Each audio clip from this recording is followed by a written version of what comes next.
Welcome to the Bill Walton Show, featuring conversations with leaders, entrepreneurs, artists, and thinkers. Fresh perspectives on money, culture, politics, and human flourishing.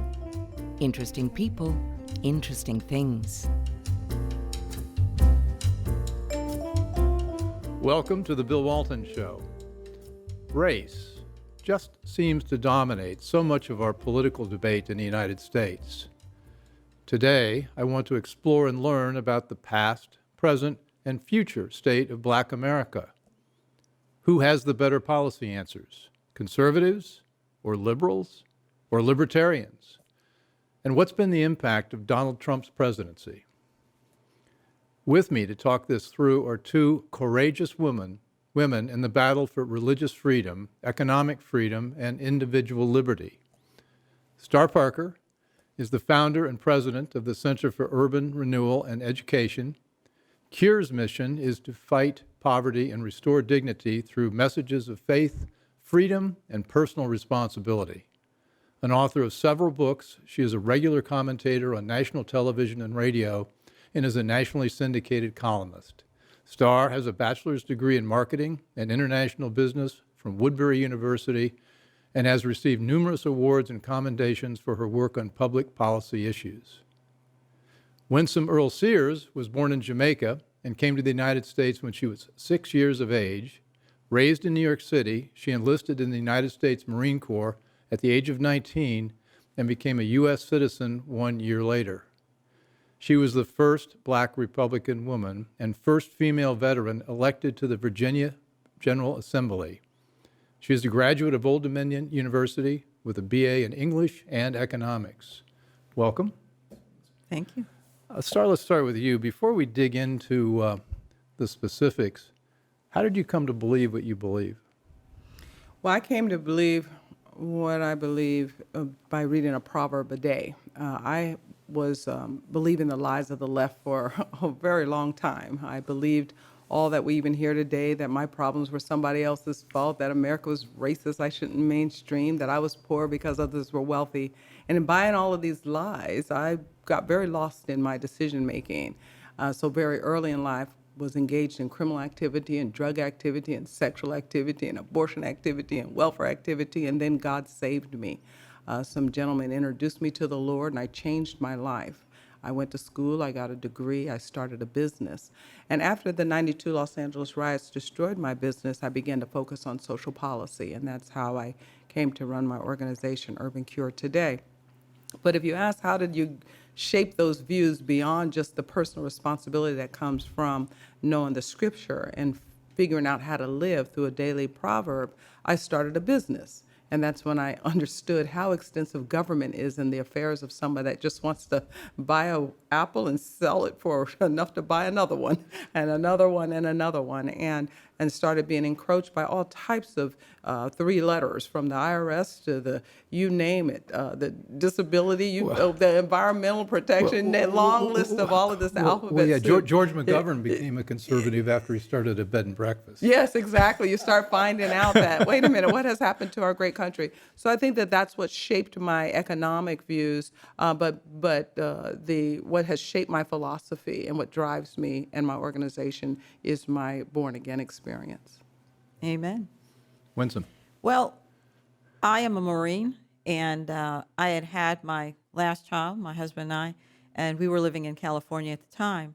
And it was right around the time of the election, and George Bush Sr., he was running. He was a candidate, and I was still a Democrat.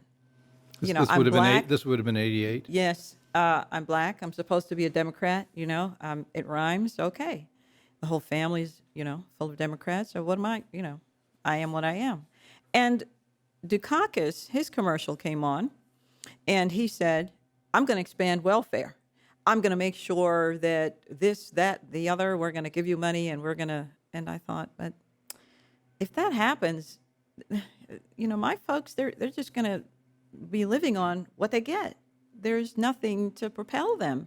And then he said, and for abortion, I'm going to make sure abortion is this and legal and expanded and do this and public monies and public. And I just had my baby. And I thought, well, I don't believe that. And then right behind him came George Bush Sr. with his commercial. And he said, if all you have is welfare, is what the government gives you, you will never have anything to pass on to your children.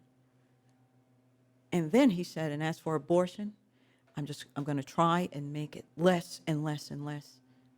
And then I said, oh my God, I'm a Republican. And the next thing was, how am I going to tell my family? Because it's almost as if I was changing my religion, you know? And it was a shock to me, and I think to many Black people, they really are Republicans because we are the most conservative, really, group. And it's just a matter of me getting in there and people like Starr and everybody else getting in and saying, let us be who we want to be. You know, you don't get to tell me how to run my politics, and I don't get to tell you either. Just let us be free. Well, still, you must get a lot of pushback. We talked about before we came on the air, you're a minority within a minority, and you're really stepping out of line when it comes to believing what you believe. And I'm sure you've taken a fair amount of heat. I didn't have to deal with it that much because I didn't come from a political family. If Okay. anyone in my family even voted, nobody knew. We've been a very eclectic family rooted in the South, and we've had family reunions forever. So we've learned how to not discuss those things and not care if somebody did differ in them. And in not discussing them, I wasn't even elected. I didn't even register to vote until after that particular election. I don't think I registered to vote or even knew to vote until until Bush Sr. was running. Well, how many, there's a media portrayal. How many Blacks are conservative, do you think? Is there a Well, we know. I underground mean, of all sort of the like media. Trump supporters where Look, you're not the allowed polls to have been say, showing forever that a third of African Americans say publicly that they are Publicly. evangelical and conservative. A third. This has been 25 years. This is the Republicans' fault. They don't have more. I know it. And in fact, this recent polling says 22% agree with the Republican Party. 22% say absolutely out of their mouth that they are conservatives, but only 8% vote Republicans. that was the is- 2016 number for Yeah, Trump? it's just Yes, for Trump. And so that 8%, there's 14% out there that just you have to ask for the order. Well, let me tell you, I remember when President Obama was, it was the election, either he or John McCain, and I had a person call me, and very prominent PhD, won't say anymore, but he said, Winsome, I'm going to have to vote for Obama. And I said, why? And he said, because I know he's going to wreck the country with his economic policies and some of his social policies, but I don't think I'll ever get a chance to vote for another Black man in my lifetime. And this is a person with a PhD who knows better, and yet he's voting on color. So I know that no one ever knocked on my door to ask me for my vote, for my opinion. I haven't lived in, per se, a Black neighborhood, but I lived in always in mostly liberal areas. They just assumed they had me. And so nobody ever knocked on my door to ask, what do you think about? What do you think about this?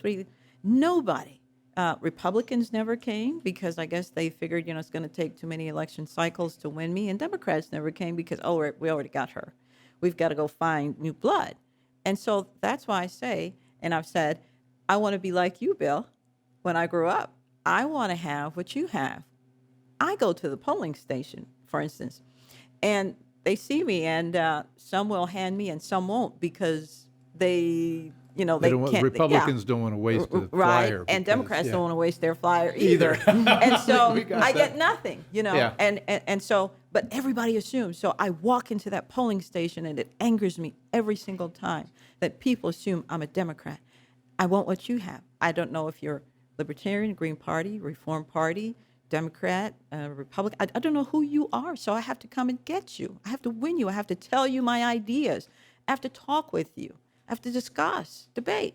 But nobody does that with people who look like me. Well, Starr, they will because you're so famous. But, I think it depends on the state you live in because I don't know that reality is through the country, but it perhaps is a reality in some states.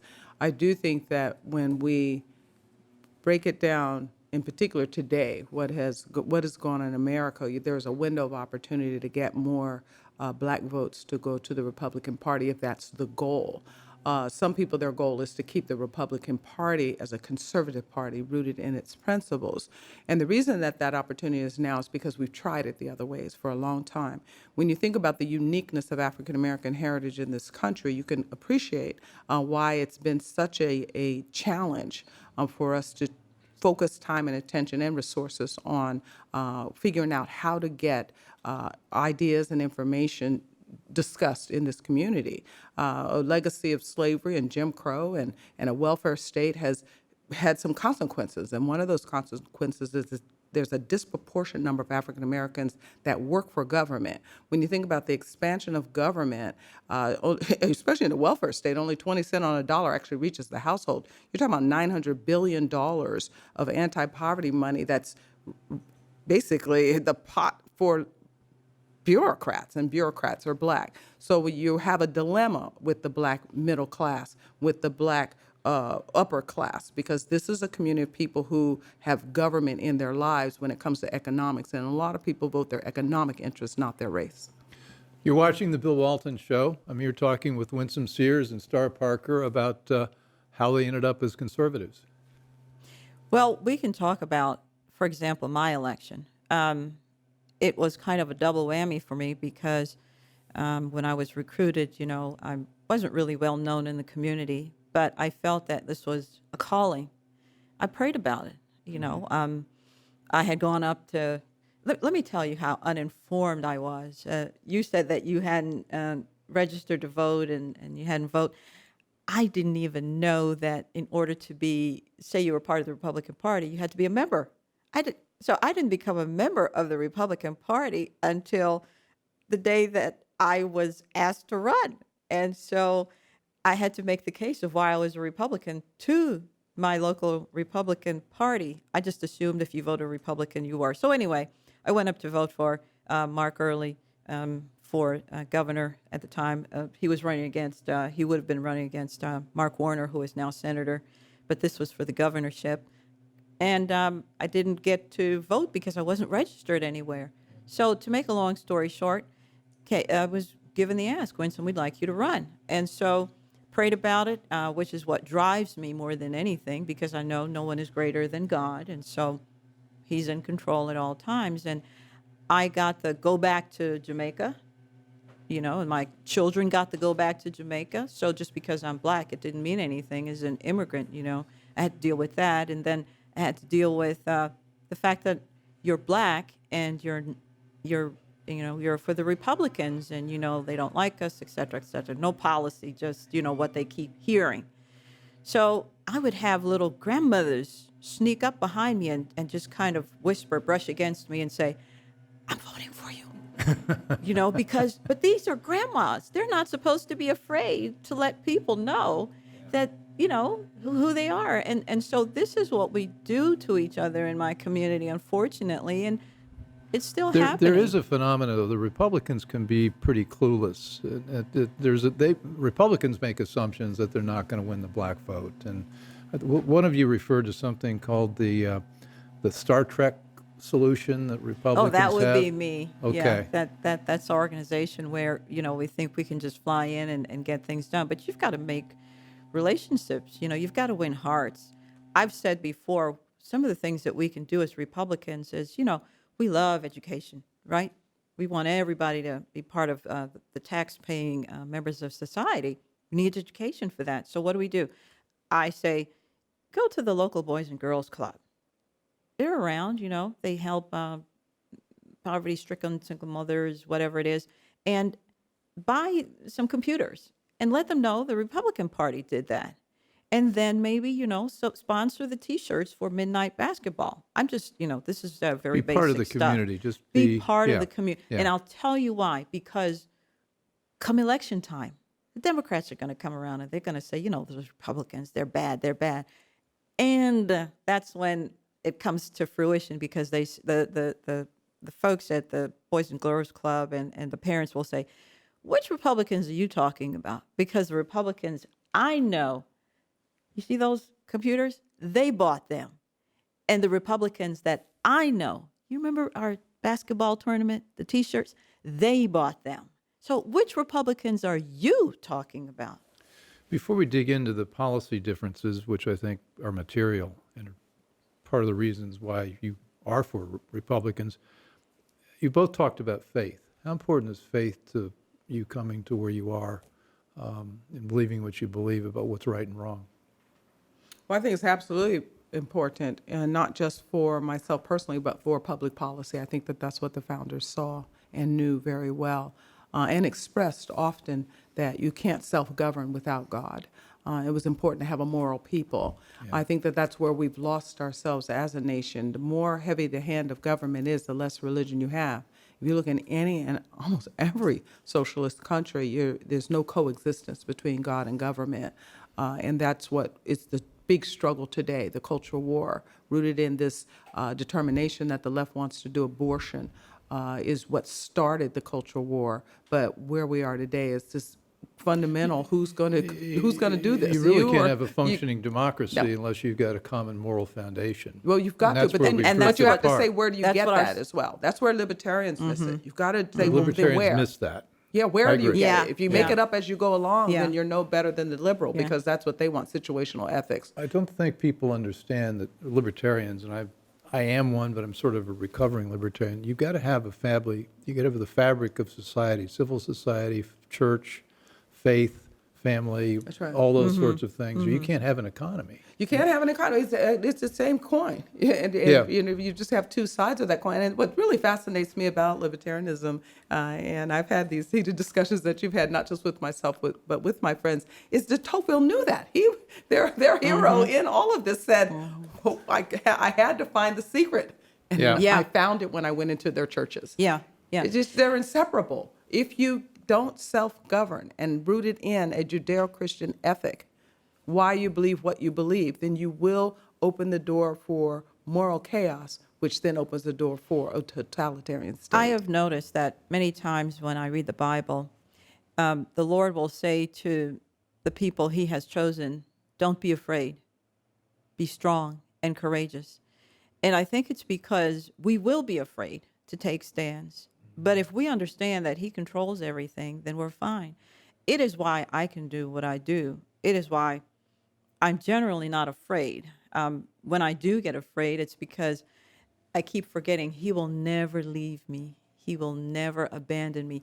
And that's the second thing he always says when he tells the people not to be afraid.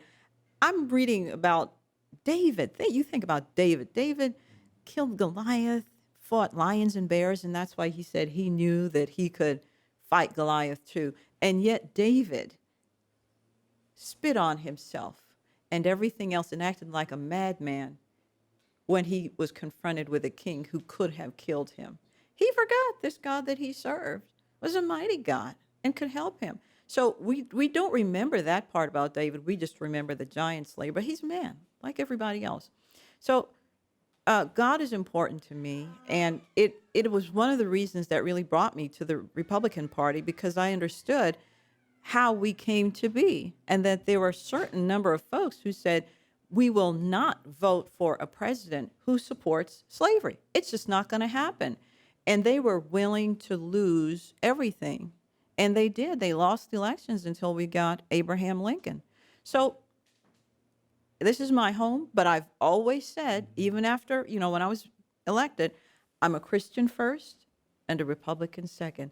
I don't want to hear about your economic policies and how you're going to build the country if we have to kill babies along the way. It's just not going to work for Star, me. you talked about the three wars that the left started in the 60s. Right. To bring us to the place where people elected Donald Trump because the to theme fight was back. the theme was where things have been, how did it get this way, where we Right. are, where do we think we should take it. Right, right. Well, if you think about the values coming out of they call them the greatest generation, they were intact. People understood faith and family. They understood the boundaries of government and why we were existing and why we were growing. But there was a war in the 60s. I mean, the baby boom generation got off track. The first war we had was a war on religion, where we did scrub our schools from any reference of God. During that same body of time, we had a war on marriage, where the feminists just didn't like their station in life and decided that they were going to work through public policy to change that current reality to where women were married to the male of their children. And then we had a war on poverty that basically said, don't think about any natural consequences that come from these decisions you're now making without religion and without family, because we have safety nets. And over time, those safety nets evolved into 3 rules. Don't work, don't save, don't get married, and we'll keep you addicted to a government Let me make sure I plantation. get, don't work, don't save, and don't get married. And now we'll keep you enslaved to our poverty plantation. You fast forward 5 years after King's death, Roe v. Wade is national law. Look where we are today. Black people have killed off more people than were in Oh my existence gosh. during that time. There were 20 million African Americans during the 60s. We just aborted 20 million after, We've done what the since Klan was 73. never able to do. We did it to ourselves. So yeah, and but the law and Planned Parenthood is not a helper, because the law did change. The law did say there's nothing wrong with exterminating that's growing in your womb, what God calls His reward. And then the law supported this through our tax dollars to build these big corporate welfare recipients of Planned Parenthood. And then they targeted this particular vulnerable community to tell them that their children were environmental hazards. So don't have too many. In Mecklenburg, in North Carolina right now, Planned Parenthood has opened 4 clinics. Yeah. 4 in just one county. But where are they? They're in the black neighborhood. That's right. 79% of them You're are Black watching The neighborhoods. Bill Walton Show, and I'm here talking with Star Parker and Winsome Sears, and we're talking about the really bad ideas that came out of the 60s, both in terms of cultural values and political policies.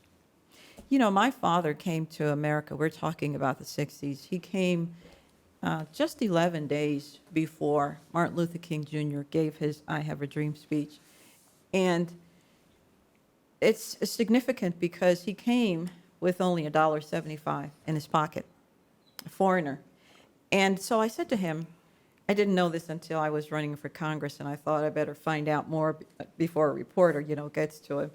And so I said, why did you come? And he said, because this is where the jobs were. And I said, yeah, but it was really bad for us at that time. And he said, I don't know anything about that. I just know that this is where the opportunities were.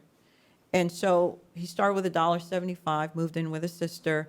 6 months later, he said he took whatever job he could get so he could put himself through school, moved out, got roommates. And I said, so you got financial aid? And he said, no, I worked myself through school. And now he's comfortably retired, left New York for Atlanta.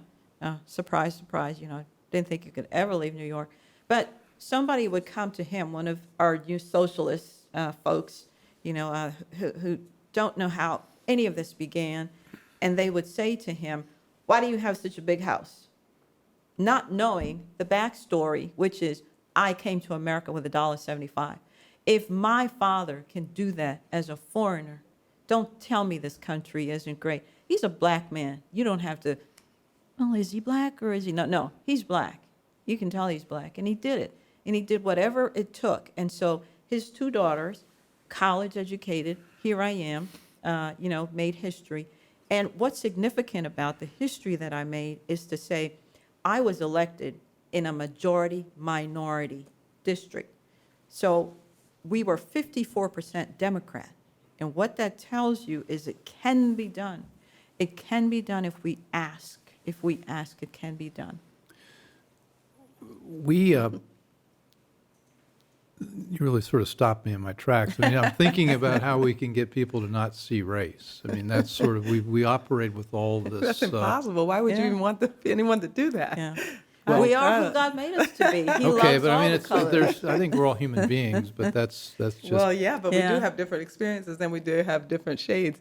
Yeah. And black doesn't crack, so I'm enjoying every minute. I'm enjoying every minute of getting All right. older and All right, more then. seasoned in I this. mean- All right, then but maybe Bill, there's- I think, maybe- but to your point, I think where you're going with that, and correct me if I'm just making an assumption, is how do we break down all of the time when we're discussing race? Why is it that we can't find common ground on what this country should be, what we should look like? Why is it that when you talk to the majority of African Americans, they tend to vote Democrat and liberal, and when you talk to the majority of white Americans, they're trending the other way? And I think that one place we can't ignore in why this has happened is in education and what has happened there. When you think about the development of the Department of Education, you talk about going through the journey of the past. How did we get here? We really did have problems coming in through those 60s as African American people. And the next thing we know, we have a Department of Education, where rather than the society saying, you know what, okay, maybe we should stop discriminating and segregating against certain ethnicities and allow all children to be educated, the society kept the wall up long enough for the government to move in. The government moved in and developed out a Department of Education, and look where we are today. We have 30-something states that have Blaine amendments. It's written into their constitution. A Blaine amendment is what? It's where it's written into their constitution that money cannot follow children to the schools the parents want. And the reason for the Blaine Amendment was because of religious divisions at that time. But now it's trapping poor children in failing schools. Now, keep in mind, there is a Supreme Court decision coming very rapidly, so next June it could be all over. But you said what happened in the past. That's what happened in the past. So now you have all of the poor, all of those that are low wage and poor, being educated in a government system that's union controlled, whose philosophy is secularism and socialism. So 2 generations later, of course, you have all of those that are or on the margins, poor, low wage, which are very disproportionately African American, Latino, voting for Democrats and liberals. People vote their economic interests, not their racial How interests. popular are vouchers? Vouchers are incredibly popular. And let me tell you one story on the voucher movement, because I've been in that movement a long time as well. When the philosophers behind and the thinkers behind school choice were calling it school choice, we were getting very, very low ratings in the Black community. They didn't want school choice. And so Milton Friedman finally said, something is wrong. Why is it that this phenomenal opportunity for money to follow children to schools parents want not being received in Black America? So they finally polled. They did what you said. Well, maybe we should go ask Black folks. Well, you know what Black folks heard when they heard school choice? They heard the Jim Crow South, their kids not getting an education. So they changed it parental choice. Now, ed choice is called educational options and ed choice. And guess what? Black people are polling 95% that they want Yet opportunity. Obama shut down the voucher program. Yeah, in he tried to DC. shut it down, but he didn't. He wasn't successful. That was only a DC voucher program, though. Yeah. So remember, that was only the sampling here, and that was a fascinating sampling too. Thanks to Virginia Walton Ford, who now has a movie out about her life and her opportunity to get that voucher set up here in Washington D.C. that her own son didn't get to take advantage of because he had graduated by then. But money could only go with. They had 7,500 vouchers, and it could only go. No, they had. It was for $7,500, and it could only go to with the student if you were failing in your class, your school was also failing, and you know how many applications they got? You had to be at a certain income level, low, and you know how many applicants they got? Like 3 million. People want school choice. They want to get to the economic station in life that they don't need the big hand of government. So it starts right there. And most of the politicians have school choice because they can send their kids to private That's schools. exactly Well, that's right. it. And You they see, do. This is one of the things that helped Ron DeSantis in Florida. That's when exactly right. there were 100,000 Black women who voted for him as opposed to Gillum, the Democrat, because Gillum said he was going to take school choice away. Right. You're not going to do that, not to my children. And I have found when in my race, for example, the Democrat that I was running against, the incumbent, he sent his children to not private school because he was a little bit savvy there, but he sent them out of the district to school in Virginia Beach, where they were better there. But in the meantime, Well, but he could afford to do that. right, You're right. He's talking against school choice, right. yeah. His constituents were trapped in failing schools. So you point that out. You talk about this kind of hypocrisy, and you're getting right to the heart of the thing. Let's return, though, to what you just said about Governor DeSantis now, because it is really, really important. Because you made the point earlier, Winsome, about how Republicans need to go into these districts and make their case. Governor DeSantis made a deliberate effort to go into Black communities all through the state of Florida and talk to them specifically about school choice because they have a vibrant school choice program. They don't have a Blaine Amendment in Florida, so therefore money can move. And how money began to move with students in Florida is because the prior governor, Governor Bush, opened up under No Child Left Behind the opportunity for money to start moving, to say if you're trapped in a failing school, you don't have to be. So that opened up the door for Florida to be very aggressive in promoting educational options. DeSantis went specifically to the places that you said. They went to the PTAs. He went Gillum, the African American going to solve all problems for black people, decided that he was going to publicly rebuke the opportunity grants for money to go with parents and children to other schools. He rebuked the charters. In fact, he said he was going to shut down the charter schools. So you're right. 18% of African American women voted for DeSantis. This is a monumental because like this is over one group. 100,000. We don't even. and we know but it's important he won because by that much. That much. that's right. Yeah. And the reason it's so very close. important is because this is the group that Republicans never get. Yeah. That was the first time in the history that black women voted for a Republican and were the margin to help him win. Black men, Trump got a lot of black men, but he did not get black females. But on educational options, you can gain the trust of the black And you know female. what that does?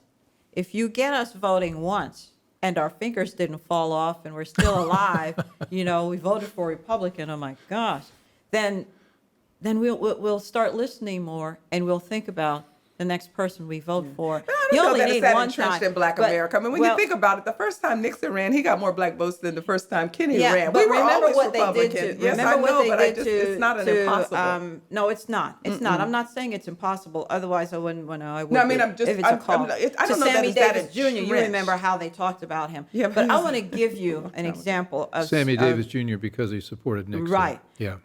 It was, and then some Jim Brown felt some of it too when he was still active as an NFL player.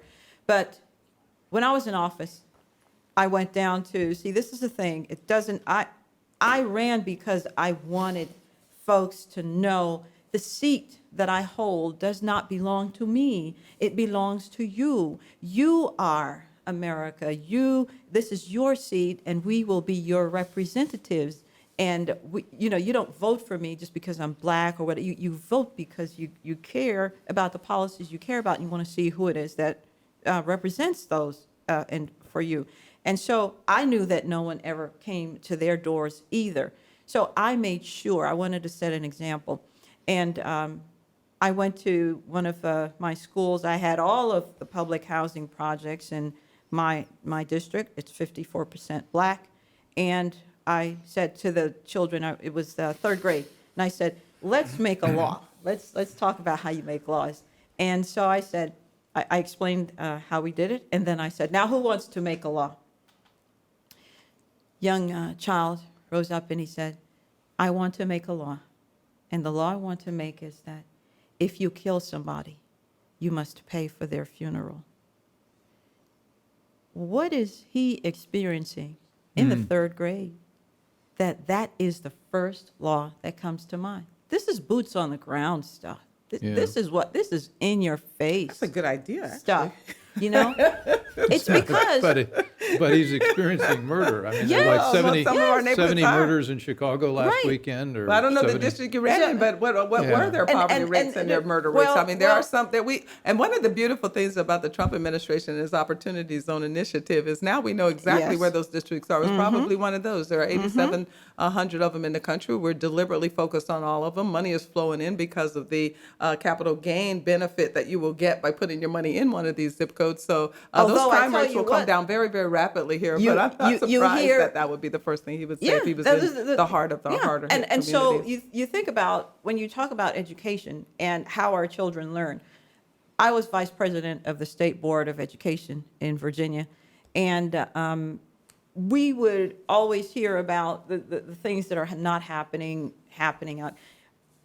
How do we come alongside and help parents, help the communities? Because, we've tried to take faith so much out of politics that it is difficult, to get the buy-in of the powers that be, the unions, everybody else, the black politicians who always seem to be part of our site and never have anything to do really with us. I have seen black politicians, especially from my neighborhood, they act one way when they're in the neighborhood, and they're totally a different way when they're in Richmond, for example, and they would never know their Well, their constituents would never know they're Wasn't there a hypocrites. Yale study that showed that the Democrats talk differently to minorities than they do to anybody else, but Mm-hmm. the Republicans don't? Well, I've got an example for you. The former Speaker of the House, way back then, Democrat, because so far in Virginia we've only had 2 Republican speakers in our whole history. But anyway, he came to our local neighborhood watch, and this is how he styled it. You know, we're all black, and he said, "So and so, you remember back in '64, I was the only white man who did X, Y, and Z, and Billy, you remember back in '68, I was the only white man who did." And I'm sitting in shock. I'm in shock. And Yeah. then we are there. Yes, sir. Yes, sir. And what? Yeah. And then his opponent came in and she said, well, here's what I'm going to do on transportation. Here's what I'm going to do on education. And here's what and she was just, and I just, my mind was fried, and I got up and I said, how dare you come and speak to us like that? If you went to, for example, your West End constituency where all the rich folks are, you would talk to them about policy. But here you come and you talk about what you've done for us in the 60s. What have you done for us lately? You come talk policy to us because we have minds too. Oh, he got red. You're watching The Bill Walton Show. I'm here with Star Parker and Winsome Sears, and we're talking about education, and we're talking about that wonderful topic, hypocritical politicians. I don't live in Virginia. I have no comment You wouldn't there. have that story. I'm sure their Well, I wanna politics is stick very, with very schools for different. just a But second, though. what I do know is that every congressional vote now is impacting all of the country. So we are very concerned now about the legislators from particular areas. Well, we've been talking about that. The size of the federal government is such that Yeah. it really matters because it affects everybody much more than it used to. But we talked about faith and teaching values. Even with school choice, the thing that troubles me is that with the rules on curriculum, the rules on accreditation, the rules on teacher certification, even when you've got choice, you sometimes end up in a school that's not that much different than what it could be. Have you dug into that at all? Well, that's not true in those studies that are showing comparisons with where you have very open educational options. States like Indiana, states like So they have Louisiana. flexibility with the They have curriculum. flexibility Well, that's what I'm because, saying. well, You that's gotta the be able to problem. You got to teach- be able to go wherever. That's exactly right. Yeah. And competition is what makes a school great in a community. When you think about just the government running schools, we should all be concerned about that, in particular with the type of curriculum that is now being pushed down. Well, the history to the curriculums students. are Oh, terrible. everything Yeah. is incredible, and not even just in, as you're pointing out, Bill, not even just in the government-run, government-funded, union-run schools, but also in the private schools. This secularism has seeped into all of our society, and conformity has seeped into all of our society to where everything has to be politically correct. But you know, one of the best lines that Trump said in his inaugural speech, that was then. And while it's important to talk about the past and how we got here, I am just so excited about what has happened just in the last 2 years. That was then, to where everything has changed. He has stacked the courts now with conservative leaning philosophy, 150 deep. He has an initiative for taxes that has increased employment to the place where unemployment, you've got even a high school dropout can And in find the a black job. community. When you think about what he's done even on education and educational options, now, the court decision that it needs to be a court decision to get school choice, or what we like to now call parental choice, across the country, that has to go through the court because it's a court decision standing in the way, the Blaine Amendment. But in the meantime, he has an Department of Education that is open to school options, and they're doing everything they can everywhere they can to make sure that the poor person is not subjected to a failing school anymore. So we have some positive things to report as well, including in the black community. It will not be a surprise to me if come election day 2020, we start seeing 15, 16% African-American vote for this president. Well, if he gets 20%, he wins. Oh, If he gets 4 more percent, yeah, he Okay. wins. 10%. If he gets Gets 4 10 more percent, he yeah. wins. Bush, what did he Well, get? Winsome- He got 14 in 10%. some places. Yeah. Winsome, If you're- it's another you're state. national chair. Exactly. If Yeah. it's another state. Your national chair of the black Republicans to reelect the president. That's right. What's that about? Well, what we're trying to do is it's twofold. We're a super PAC, so we raise money, and I've got a little booklet, and we hand it out in barbershops, beauty salons, wherever we are. That's where we go, and we hand those out. We go door to door. We have that. That's our ground game. That's exactly right. There's a little book, and it's Make Black America Great Again. So Here's the booklet. then the other piece that we have is we do radio shows. We buy time on urban radio, and it's been proven effective. I'll give you an example. Back in 2014, for example, Tom Tillis was running against Kay Hagan, who's a Democrat down in North Carolina for the U.S. Senate. He was only pulling 1% of the black vote. You ain't going to win with 1%. And so we came in late in the race. We spent $346,000. It was $100 million race by the time it was done. But of course, we don't have that kind of money. So we spent that. We bought ads on urban radio. Somebody did an independent polling, and he was still at 1%. By the time we got in September, he was at 5% by the end of September. Come the end of October, he was at 12%. And he actually ended up getting 11.9% of the black vote. This is significant because his margin of victory was 1.46%. So had we not gotten black voters, he would not have won. Kay Hagan would still have been in the race. And how did we do that?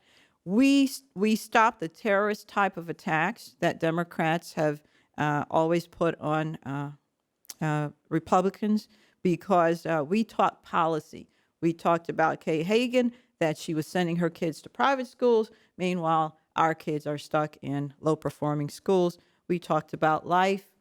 We talked about just about all of those things. Well, one of the things you did powerfully was you linked abortion and 23 million black babies that were killed with Planned Parenthood. Margaret Sanger, and there's Yes. some incredible quotes in here. Like, she's quoted as saying she founded Planned Parenthood, and she says did. colored people are like human weeds and need to be exterminated.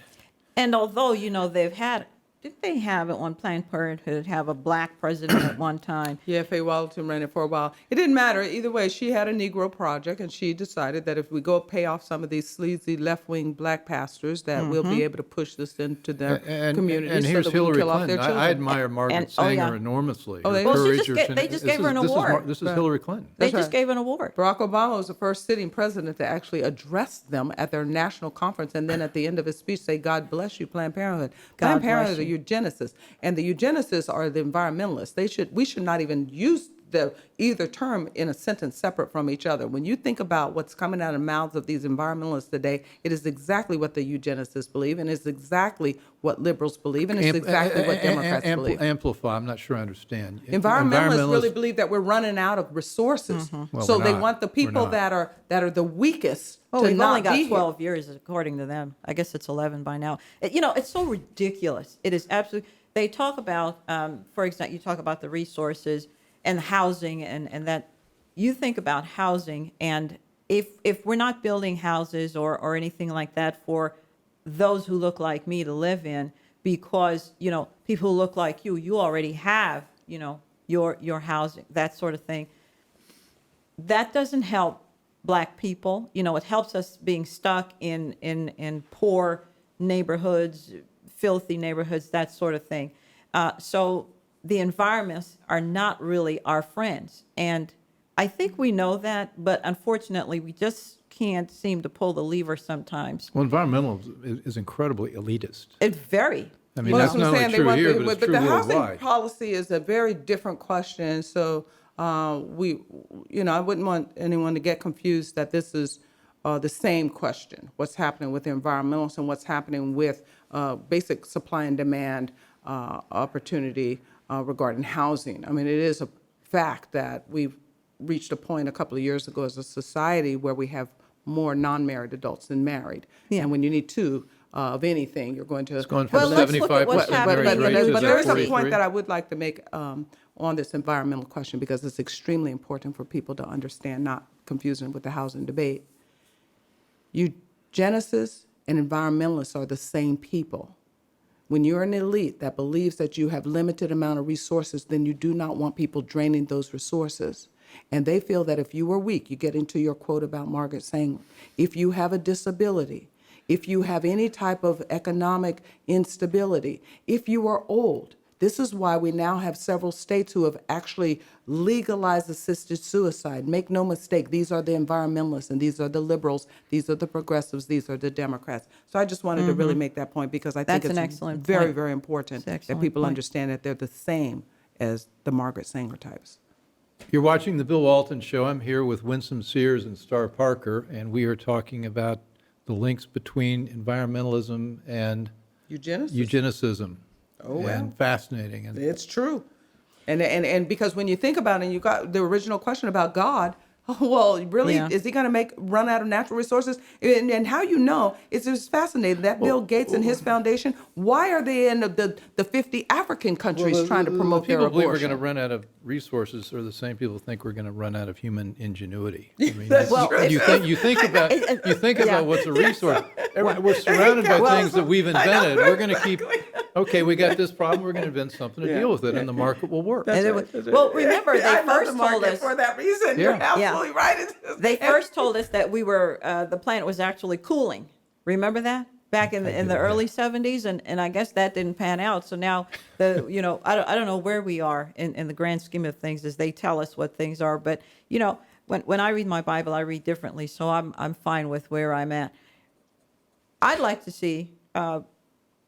When we talk about black representation, and we look at the places where black people we're the mayors, we have the senators or the local reps, we're on city council, and we look at our communities, and they told us that when we became the majority when we were in office, that things would change. And I'm seeing what's happening in the neighborhoods, the black neighborhoods in New Jersey.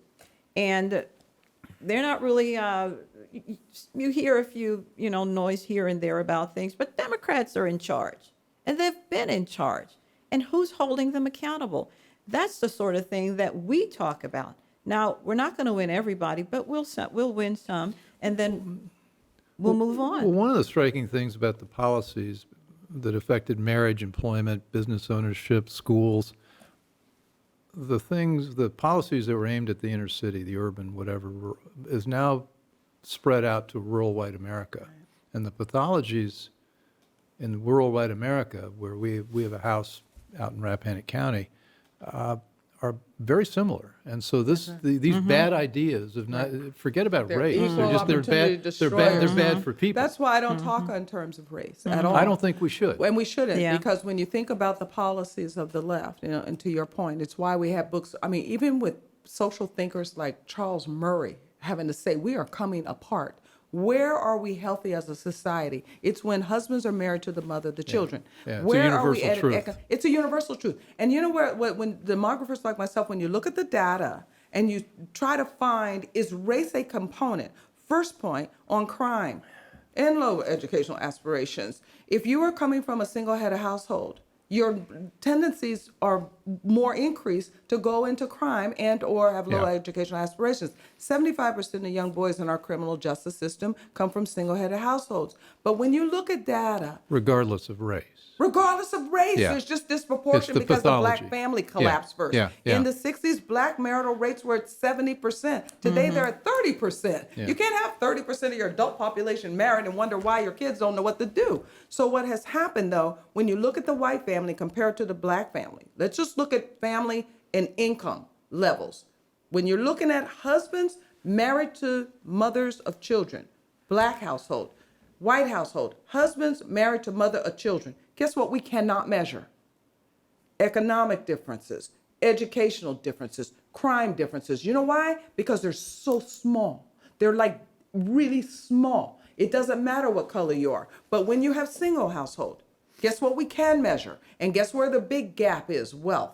Because you have disproportionate number of single households on this side of the aisle, you have less on this side. But to your point, the more that white family unravels, we see the same social pathologies. In fact, in the 60s, 3% out of marriage rates in the white community. Today, 30%. 8 points higher than where blacks were, and that's why we're seeing opioid, we're seeing incredible rates of suicide with white male, we're seeing white males taking out their anger on their neighbors and shooting them down. This is a problem, so I'm glad that you brought it up. This has nothing to do with race. The left keeps us focused on race. The left keeps talking about what we need to do black and what blacks are doing and what black leaders and black this and black. No, that's their language. If we start thinking about the founding principles of this country, to be responsible with your choices, if we start thinking about the rule of law outlined in our Constitution, and we start educating our children accordingly to where husbands marry the mother of their children, you will start seeing some of these other pathologies dissipate almost overnight. I was just in Louisiana, and the taxi cab driver is black. He's listening to a black station, and he's taking me back to the airport. And they have their races coming up. The Democratic governor and 2 Republicans are in that race for the governorship. John Bel Edwards is the incumbent. And the thing about it was that the radio station, the commercial, was so vitriolic. The Democrat commercial, sponsored by some organization, was so vitriolic against the Republican, not the Republican candidate, the Republican Party. Yeah. And what they were spewing, and I have to say spewing because it's poison, and it keeps us in our place. And so, we're not talking about race, but they're talking about race. So All the time. we have Endlessly. to say some things about that because we have to have answers That's for right, all answer that. to it. That's We have to exactly have right. an answer to it, so we don't focus on it. Well, but we the have to have an left that answer just- to it. constant. It's constant. My Yeah. frame for policy is 3 questions: what works, what's moral, what makes people happy. And if you tick off all the values that you all have been talking about, they're conservative values essentially. They're kind of bourgeois values. You get married, you stay married, you get a job, you save, you do all those sorts of things. And then you know Boring what? bourgeois values. When you're knocking on But doors, that's not a race issue. That's a human being No, it isn't. issue. And I think that that's where we're going in this discussion that we've been having over the last 2 years with this election. It sounds noisy because of impeachment and other things that are getting in the way of us finding out why America seems to be sinking back to its founding principles. When you look at the couple of cases that the Supreme Court just decided that they're going to take on with the new seatings there, I'm very hopeful that we are going to get beyond this trying to pretend that race is the driver of this, as we're now watching the white and the majority community collapse because of these same policies and values. It's exactly, and then the argument always is, well, which came first, the public policy or the culture? And this has been a constant, culture, policy. I don't believe that we would have 68 million abortions if policy didn't change. So we can pretend that the culture wanted this and it forced policy, but I'm just not sure. I'm still in great debate about, did policy change this? I'm not sure that we would see black marriage rates collapse the way they had if policy hadn't changed, where it said, don't marry if you want help financially from Uncle Sam. I'm not sure that we would see a lot of these challenges that we're having today if policy didn't change, including education policy. It's an education policy that traps poor children in failing schools. It's government that's paying Planned Parenthood to diminish the size of this community. So to your point, I think it's sad to see what's happening with the majority community now collapsing and unraveling to the place that it is. But I'm hopeful that not only does it open us up to this discussion so that majority of Americans don't think, well, it's just those people over there, so we don't have to think about it as long as they don't come to our community, but we also can be hopeful because the courts have changed. we talk about hope, and we had someone who was going to give us hope and change. Well, when I look at someone like Kanye, I may not agree with everything about him, but when I heard him Kanye say, West. yes, Yeah. when I heard him say recently so very emphatically, are you telling me that I have to vote for somebody just because of my color? And he wasn't, he didn't care what you said. When I see other people, now Charles Barkley is not exactly a Republican, but he's an influencer. Oh, no, I think he's been a Republican for years. Well, Charles Barkley? Yeah, well, Oh, yeah, I don't know. generational. Yeah, Yeah, he's yeah. like 30, 40 years. But he's flamboyant, but he's very, very. No, but he's supporting So the Charles Democrat. Barkley's a Republican. I don't know. That's why But it I doesn't just matter. hear. I hear. Well, I don't think it matters either. That's why a lot Yeah. of this Okay. Republican and real. but It's whether they're liberal or conservative. Because Yeah. I don't want a bunch of these Democrats becoming Republican if they're bringing their values with them. I don't Well, want that either. It's like, that's like people moving out of California and taking all their bad Right, ideas, right. go to Texas and ruin Texas. Don't bring your values. This is incredible. Just as I think we're just going deeper and deeper and better and closer to the truth. There's hope. There is hope. There's always hope. There's always hope. There's always hope. Not if we don't. Not if we don't reelect this president. I believe he will be. There is hope. There is hope, and I see it in the people that I talk to. I see it when someone comes up and says to me, "Keep doing what you're doing." On Facebook, they troll me, but it's cool. I'm all right with it. I know that you may not like what's going on, but there are other people who are wanting to say, "Well, tell me more." That's right. And I may not We don't win need a them. lot of yeah, numbers. we don't need. And I may not win only a them, few. this time around, but next time. But it gives them something to think about, and that's what we want. This is incredible. We have to wrap. Really? We're done. Fantastic. We solved all the problems in the world. Well, we're getting closer and closer and closer. So let's come back and keep going with We got the this. 'cause policy side. Wonderful. Political There you side. go. Hey, what There more you do go. you need? And we said we'd need a couple of weeks on race. We may have made a lot more progress on that than we predicted. Remember, there is hope. There is. That's it for now. Thank you for joining us, and we'll see you on the next Bill Walton Show. Thanks for listening. Want more? Be sure to subscribe at thebillwaltonshow.com or on iTunes.